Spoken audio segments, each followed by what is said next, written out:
everyone. Welcome to Build. I'm your host, Brittany Jones-Cooper, and today I'm sitting down with Lisa Lampanelli. The former Queen of Mean is now the Queen of Meaning after retiring from stand-up comedy and becoming a life coach. She's here today to talk about her new podcast, Let Lisa Help, where she helps guests and listeners solve their problems. Take a look. Being a coach, a life coach, it's like sometimes I'll start making the phone call to somebody, do a coaching session. I'll go, what if I can't think of anything? What if I can't think of a tool for them? What if I can't do it? And it's like, calm down. You got like 800 tools that you learned. You got all this life experience in your gut. You know what's right. It's us just going, I got everything. You know what it is? Saying I have everything inside me already that I need. Yes. Because when you'd go into, say, an audition, because you got, how many auditions did it take to get Drake and Josh, or Josh and Drake, as I call it? Who knows? Put your hands together for Lisa Lampanelli. Oh my God, I'm so pretty. Look at me, nailing it as always. You are always nailing it, and I do love am. this entire dress as well. I was like, can I borrow it? I love the chucks, the matching. You know what's so funny is I really think I'm experimenting with becoming a woman. It's so weird. I'm in transition because I honestly dressed like a guy for about 7 years after the weight loss, and it was a lot of fun. And I go, wait a minute, I could be a girl sometimes too. So I'm like a semi-girl right now. But I think fashion's like that. It's something that's constantly evolving. I feel like just in the last 2 years, I've changed my fashion, and it's like kind of fun. Oh, no, it is. And what's funny is right before this, I did some press down near the Wall Street area, and I was walking around and go, I am so Peggy Olson from Mad Men. Like, they all want me to be their secretary so they could harass me. That's so amazing. And I also love how I also tie my fashion to TV characters. Oh my God, Sometimes I'm yes. pulling out like Mary Tyler Moore, and I'm like, I love this. Oh my God, me like too. a little crop pant with like some sensible slippers, Nothing like a crop pant, right, guys? right? They know. So I'm so excited to talk to you because you just have so many different projects going on, including the podcast. But I want to kind of go back to just a couple months where, the news came out that you were retiring from stand-up comedy. Yeah. So how's retirement going? Oh my God, it's so busy because guess what happens? When you retire from something that you kind of have done all you need to do in it and you move on, all these things start coming at you because I just kept like attracting really fun things to do. Then I started, of course, saying yes to too much stuff. And I was like, wait, I'm just quitting everything. And then I was like, what? I can't. I'm a gift. People need me. Everyone needs advice from Lisa Lampanelli, because look at me. So here's the thing. I just have fun with it. Literally every time I look at my calendar, if I don't have joy when I look at it, I cancel it. And I'm here, so you're welcome. There you go. Yeah. Really appreciate that. But that really was what happened with the podcast, because I never set out and go, oh, I need to plug myself. I need to promote myself. It's just there's something about the podcast format, and I'm familiar with doing media a lot, so it doesn't seem like a stretch. I go, oh, I could be on the air for an hour a week and help some people who write or call in, and I could interview a celebrity about their issues, and we could try to solve them. And I'm like, oh, not a stretch, and it popped off the page with joy. Yeah. Because really what you do is storytelling, right? And Yeah. so there's a lot of different mediums where you can do that. Mm-hmm. What has been that transition like, going from stand-up to a kind of a longer, more, sitting down format of podcast? I love it. I mean, first of all, I will never, there's a saying, I'll make it clean in here. Never crap on your old dream to have a new dream. So I will never say I didn't enjoy stand-up, because clearly I did. It was awesome, and I'm totally rich from it. But as evidenced by my $20 dress. So what I did was say, you know what? I'm going to take what was good about the comedy, which is standing up there and connecting with people, because connection is what it's all about. And I'm going to do these stories about my big issue, which has always been food and body image stuff. So doing these storytelling shows, Fat Chance and Losing It around the country, I'm like, oh my God, I could still connect with audiences, but they get the end of the story, which is really nice. And I love when I read like your description. It's like from stand-up to life coach. Oh, yeah, I know. It's really a 180, isn't it? Yeah. It's like I had to commit to one thing or the other. You can't kind of have your toe in each. But what inspired that change? I work on myself a lot because I am full of anger. I think we all have our deep down sadness and grief and anger that we haven't dealt with yet. So as I worked on myself over the years after my dad's death, which was about 5 years ago, I was like, ooh, I'm uncovering that I need a lot of help. Other people need help. And I was like, ooh, I bet I could like give workshops and I could help people feel better about themselves and then coach one-on-one. So it all sort of went as I noticed what appealed to me working on me. because I'm still a mess. I mean, we're all just dented cans. We're just trying to bang the dents out. And it's nice to go, ooh, maybe I could spread a little joy around that too. So what sort of training did you go through? What sort of classes did you take because are you Yeah. certified now? Yeah. Oh, I'm going through the certification process. I have a 1-year course so far with Martha Beck, who was Oprah's life coach. And I was like, ooh, this is harder than I thought. Because honestly, you guys, I thought life coaching was literally yelling at people and telling them what to do. So I was like, ooh, that's fine, because I can do that. I did it to all my boyfriends and ex-husbands, and it worked. No. So then I said, okay, I'm going to take this course, and there's a lot to it. There's a lot of tools you need to use. Like in the clip saying, I sometimes get on these phone calls with people I'm coaching going, oh my God, what if I can't think of anything? Uh-oh. And then you just relax into it, and it comes to you like a comedy did on stage. But then there's another year certification process, 70 hours of coaching that we have to log. So yeah, I didn't want to do it halfway because I figured, oh my God, if I'm going to do it, I need training. You can't just get on the phone and be, hi, do 20 push-ups. That's just not me. Besides, I'm not doing any push-ups. Trust me. In any sexual way. Trust me. So is there sort of a category for your life coaching? Is there a certain issue that's going to be your specialty, or that's what you're really passionate about? That's a great question, because we always ask that early on to the teachers, and they all say your clients will end up being former versions of yourself. And it's so true, because 80% of the people who contact me, it's about food and body image stuff, weight loss, and also career change. So I'm like, that's totally in my wheelhouse. I mean, I know what it's like to be scared and go, but I have to quit my job. I have to move on to the next thing, or I'm going to shortchange my audience. So I like that those issues come out, but it's for all sorts of things. If it's something way over my head, like if somebody has severe mental issues, they're usually in my family, I just say no.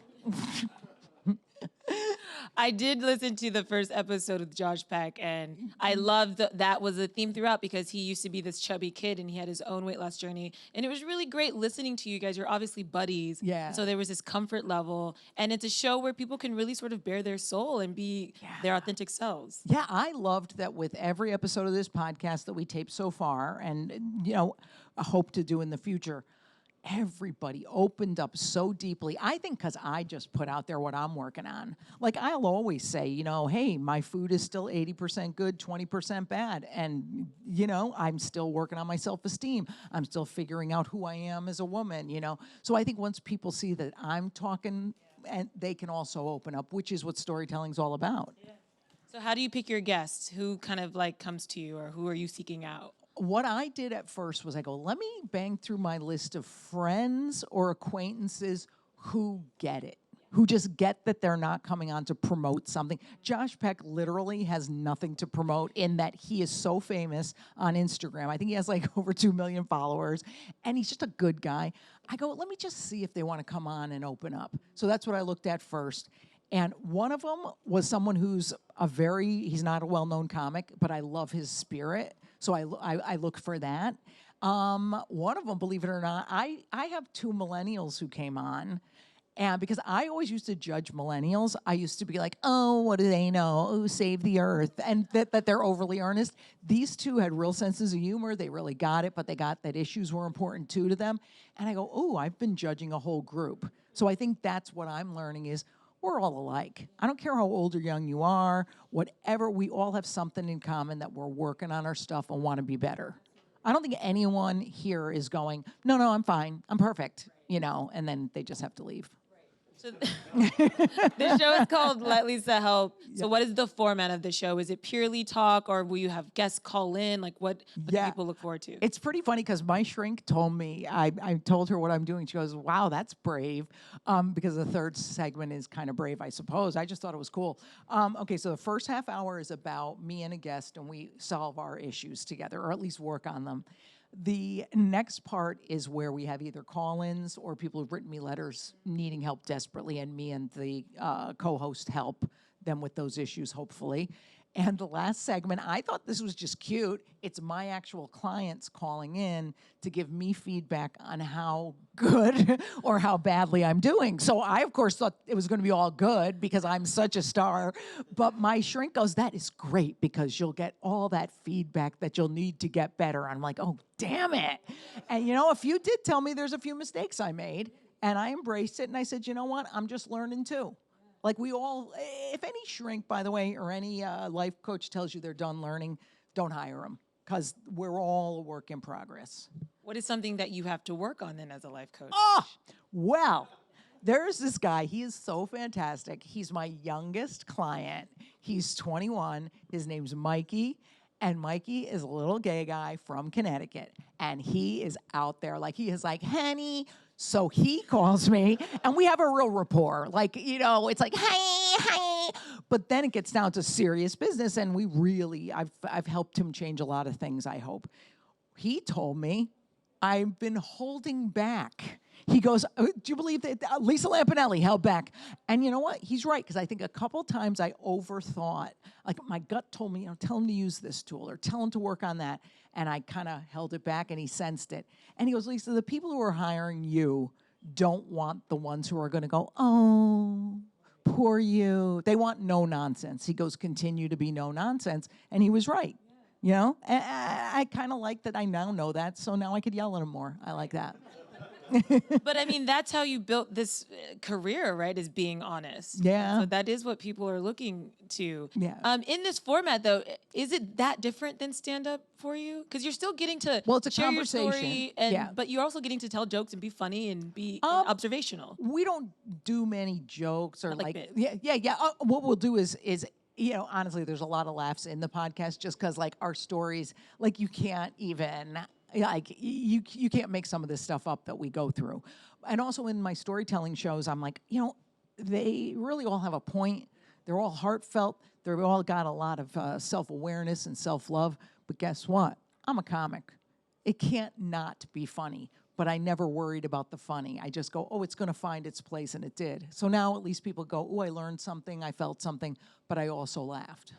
The storytelling shows are the Lisa Lampanelli losing it, right? Yeah, that's Losing It. It's a 4-person show with storytellers, and then I have a 2-person show called Fat Chance. Are we sensing a theme?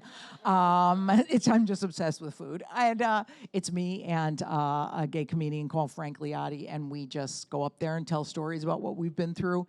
And again, the best part, I swear, is a Q&A at the end. Because, man, you just sense people are going through that stuff, too. They needed to hear it, and it put a lightness in their heart instead of, oh, my God, I can't work on this. They figure if we're still working on our stuff at this age, they can, too. What has been the most impactful conversation in that Q&A or guest that you just really will always remember? We recently played Plattsburgh, New York. Hey, Lisa, quit bragging. And this usher came up, and she was adorable, maybe 21, and she was so tiny, and she was crying, and she's talking about how she lost a lot of weight, but still, quote, hated herself. And I just, like, brought her right up, and I almost felt like life coaching right there. And I was like, oh, my God. Like, that was so real, and that was so impactful for me, and it gave me so much more confidence as a coach, and she seemed to feel much better that I said, oh, if we could do that every time, my life is secure, and I feel better about myself. What is it that you found that people get so stuck in their weight loss journey? Because it just seems like an all-encompassing thing. First of all, everybody concentrates on the outside instead of the inside. It's an inside job. In other words, 1 million people lose 40 pounds, gain it all back. Why? Because they did the external. Trust me, I've been through that 57 years or 50 years. They forget that they have to work on what makes them eat. So no one really gains a ton of weight and keeps it because they're hungry physically. They're hungry emotionally. So I think, and a lot of my clients start out trying to pull the wool over my eyes like I ain't been there. And they're like, no, but I just really love food. I'm like, yeah, so do all the skinny French women. Look it up. So I just go, you got to work on why you grab the food. And I do it all the time. Last night, I was like, I'm hungry emotionally. I'm going to eat those cookies. And, luckily for me, it's a limited amount. But, hey, the next day you wake up, go, that's fine. I'll do better tomorrow. But it's all about feeding that emotion inside. And whether it's crying or calling a friend or journaling or doing something else, you go, all right, I got to feed the soul instead of the body sometimes. I love this evolution that you've been on. It's been, it's so interesting to watch somebody who started off in comedy the way you did and where you are now. When you look back just at your career, did you ever think you'd be here? No, because I figured when I started comedy, I was like, oh my God, if I could just earn a living as a comic. But then it was like, oh, if I could just be famous. Oh, if I could just play Carnegie Hall. If I could just play Radio City. And then it was like, keep on adding all these. If I could just, all it adds up to is I'm not satisfied. I'm being driven towards fame or money to fill the hole inside. And it's like, oh, how do you really fill the hole? Self-love. And that's not the way I got it. So I said, let me now concentrate on this new passion, friends and family. I do ballroom dancing now like 6 times a week. I have so much fun. And I'm just like, oh, that's what people mean when they say they have a full life. Because I was so single-minded with that comedy. I didn't have a hobby. I didn't go to kids' birthday parties. I didn't do anything. I just was like, no, Lisa, career-driven. And it didn't fill the hole. So your entire definition of success has changed. Oh, yeah. Like, when it dawned on me, this girl was interviewing me for a master's thesis paper. And she asked me my 10 biggest proud moments. And I told her what they were. And she goes, did you notice none of those has to do with work? And it was like, I had Thanksgiving dinner at my house for the first time. I had game night for my mom, this and that. And I'm like, that's when it started to dawn on me that, oh, maybe I need to do something else. And ballroom dancing was Oh my God, the it's answer? so great. That's amazing. Well, the whole change of life, the whole life coaching, everything was the answer. The reason ballroom dancing happened was, okay, I've been obsessed with Dancing with the Stars, but only when Derek Huff was on. Like, now I'm like, forget it. So, because he's like my boyfriend, but he doesn't know it, even though I'm like 80 years old and he's not. So what I did was I was asked to do a charity dance competition in Connecticut. Oh, I attacked it. I said, I'm winning this thing. I'm going to be elegant if it kills me. Because my father was a great ballroom dancer. I want to be elegant. Well, we end up winning the competition, but I'll tell you what, I don't know what happened. It's like a switch went off, and I go, it fills my soul so much just to have fun and to go to a place that doesn't feel like work. And I'm telling you, I go there every day. Today's the first time I haven't gone in like 5 days because I'm here. So, Sorry. We can dance right now. All right, That's what we want. But it is so funny to find something because everybody's like, oh, you'll find movement you like someday. And I'm like, no, I won't, because I hate the gym. And I always would joke that I wish I was in a wheelchair so nobody would get on my ass about being at a gym. So I'm like, dancing, it just hits me in an emotional place. Now we're like doing a swing dance, which I think swing is so cute. So I go, I get it. It's something that I wouldn't have been open to if I was so obsessed with success. And you're just in joy. You're spreading joy, which is why you've made that transition from Queen of Mean to Queen of, Meaning. Yeah. It's like, was there a weight in being that sort of comedian that you were sort of carrying, and now there's like Yeah. lightness? Well, because you couldn't show vulnerability as much. I could show it in private. I could show it to a charity or whatever. But I mean, on Twitter, you got to be tough, and you got to get in your Twitter wars and your wars on this place and that. And it's like, oh my God, it's exhausting. Now I'm not tired. So that was you have to carry that mantle. And it just wasn't me anyway. We all have little characters we put on. And, as entertainers, that's great. But then it's like, oh, off stage, can I just cry or be whatever I am? Is there an extra relief in not being a stand-up in these current political times? Oh, yeah. Like, now I Must don't be have fun to just worry about step anything. away from that. Yeah. Like, the only time I miss stand-up is when the Golden Globes or any of those are on, because I used to tweet about their horrible dresses and outfits and everything. And I'm like, oh, I can't do that anymore. So instead, I'll just text my friends. Because I've evolved so much. Can you put me in that group text? Absolutely. I really enjoy that. Thank you so much. Absolutely. Before we go, we do have a couple of questions. Sure. Who do we have first? Hi, Lisa. Hey. So, as an avid podcast listener, I was wondering if you had any favorite podcasts because I'm always looking for recommendations. Okay, I totally do. Okay, I'm going to tell you. There's a podcast called And That's Why We Drink. Now, that is a podcast that, get this, my niece and her trans friend do. It somehow hit a chord with especially millennials because it combines everything millennials love, which is drinking wine, paranormal stories, crime stories, and transgendered people. And they have 45 million downloads. And they won the Webby Award this year for Listener's Choice. I'm like, you are nailing it. And you know what I learned from that? I said, she's 27 and did it at age 25. And the reason she did it was not for money, was just joy. And I go, Christine, just keep doing your life that way and you'll be fine. So listen to that, man. You'll love it. Oh, and this other one, it just started coming out called Let Lisa Help. Listen to that.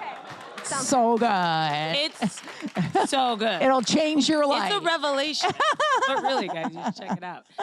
We have a question right here. Hi. What is the biggest challenge making this podcast? You know what?